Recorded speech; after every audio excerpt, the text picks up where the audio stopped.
Here at the Kenyatta International Convention Center, where a major meeting is underway. This is the Africa Forward Summit being organized by Kenya and France. Today, more than 20 heads of state and government are here for the culmination of the two-day conference. Remember, we're expecting the Nairobi declaration, which is going to spell out how France is going to engage with Africa going forward. And guess who is on the set this morning with us is Gov't Spokesperson Honorable Isaac Mwaura.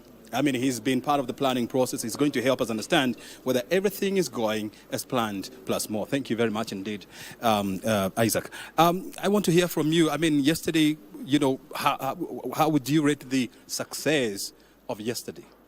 Very, very, very interesting to see the French president running, you know, on our streets, just buttressing our, that niche as the #1 country for marathoners, you know, for athletics, and that was really good. Also, interaction with the youth at the University of Nairobi, the business forum, the commercialization of sports, very, very important, and of course, eventually, the banquet at State House. It's been extremely exciting. I mean, so many heads of states, I mean, you could hear Nairobi was just sirens from one place to another. It's been a great success so far. Mm-hmm. Yeah. Even this morning, we just had a forum, at the Serena Hotel about having Africa CDC, Center for Disease Control, because Africa has got 25% of world diseases, yet only we are able to manufacture only 6% of our pharmaceuticals. Very important that we had this conversation with Dr. Diop. Of course, $200 million has been put into that to start that organization. The president spoke very, very eloquently about it, and this is also part of our manifesto, because we said we need to manufacture pharmaceuticals here in Kenya as part of the better plan. Very good. And yesterday we also saw, a lot of engagement with investors, and one of the most refining investment decision that is yet to be made is Nigerian billionaire and oil magnate Aliko Dangote, saying that he's willing to invest in Kenya's upstream as well as downstream petroleum industry. How do we plan to pick up that one? It's very, very important because, as you can see, we've really delayed in terms of upstream and downstream. But so far, there are very good prospects.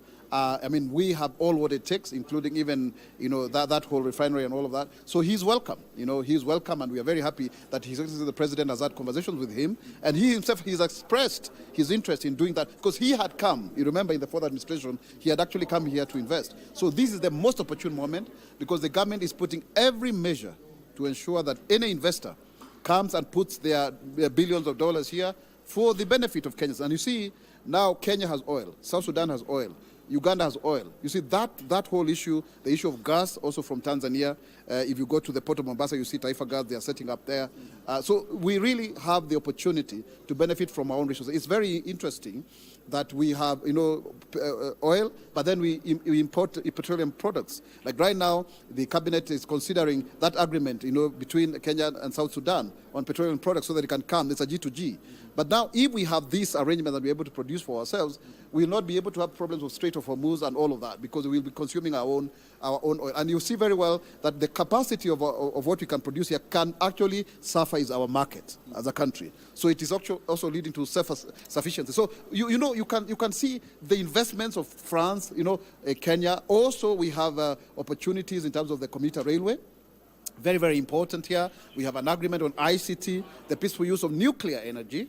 Very important because we are starting, an energy plant in Siaya County. Of course, the people of Kilifi, we call upon you to reconsider because that was your best site. But then, of course, there were politics that were involved there. So Kenya needs to move forward in that direction. Very good. And also the use of biofuels, in a surprise PPP with Kenya Airways from animal fat and all of that, so that then we are also able to get,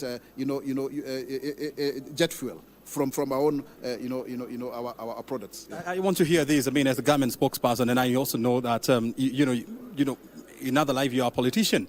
There are feelings that, France is trying to stage an African comeback after it was expelled or it became unpopular in West of Africa, and they're using Kenya as their launch pad. What is your opinion on this? Our foreign policy is very clear, and the president has said it very well. Paraphrasing Kwame Nkrumah, we neither look west or east, we look forward. And that is why we are calling for what you call Afro-pragmatism, where we do not engage with bitterness. Pan-Africanism has run its course. It's now to see who is going to be a strategic partner in what. How do we benefit? Kenya will definitely benefit from these partnerships. It's extremely important, and we cannot fail to engage with our development partners on the basis of sentiments. We ourselves are a middle-income economy. We look forward to first world, and you can see Africa is rising. And you cannot say that there are not competitive advantages between Kenya and France that we need to exploit. Mm-hmm. And when you listen to the French President Emmanuel Macron, I mean, he's very clear. He has a clear strategy of what he wants in Africa. I mean, he wants military cooperations. He wants natural resources. What is Africa looking from France, and more so Kenya? What is our strategy in deepening our ties with France? So a confluence between natural resources, technology, markets. The East Africa community has 330 million. But remember, it's not just France alone. It's good I need to explain. We also did a similar engagement with the UK in the 2018, all around the issue of Brexit. So people are looking for markets. We have now 1.5 billion under the AfCOFTA, Africa Free Continental Trade Area. Just this morning, I've engaged the AU Commission Chair and even Musa Faki, the immediate past, and now Mohammed Yusuf. So we have to have a situation where we speak to each other and see areas of collaboration. When a businessman comes here, whether he's from France, whether he's from Germany, we just had a conversation with the EBRD, European Bank for Reconstruction and Development. Kenya has invested in that. They have projects here. The Italians have also come here. They have actually established their Chamber of Commerce. I mean, Kenya is ready for uptake. And there's a reason why we are the third largest economy in sub-Saharan Africa, the sixth largest in Africa. There's a reason why. You see, France has the presidency of the G7, the 7 most powerful economies in the world. Kenya is a voice for Africa. Don't you think that's a great thing? And you've seen our president being engaged also by Donald Trump, the president of the U.S., also India recently. We were with the Prime Minister, Musalia Mudavadi, at the Raisina dialogue with Narendra Modi, the Prime Minister. This is an emerging economy. So what are we trying to say, Mr. O'Brien Kimani, is that Kenya is prime, is ripe for business. Mm-hmm. We have all the parameters. And if you look at across Africa, we stand tall. We have good English, we have good weather, we have good infrastructure, we have very developed financial systems, and that is how our people are going to benefit. Very good. Before I'll also let you go, because I know you also need to get into the plenary where the meeting is almost starting now, I want to hear this from you. I mean, we saw on Sunday the meeting between President William Ruto and his French counterpart, signing about 11 documents ranging from a railway system to aviation to maritime. And the question then comes, how then do we follow through to ensure that these are not just signings on paper, but they mature into real concept? So there are different levels. There are MOUs.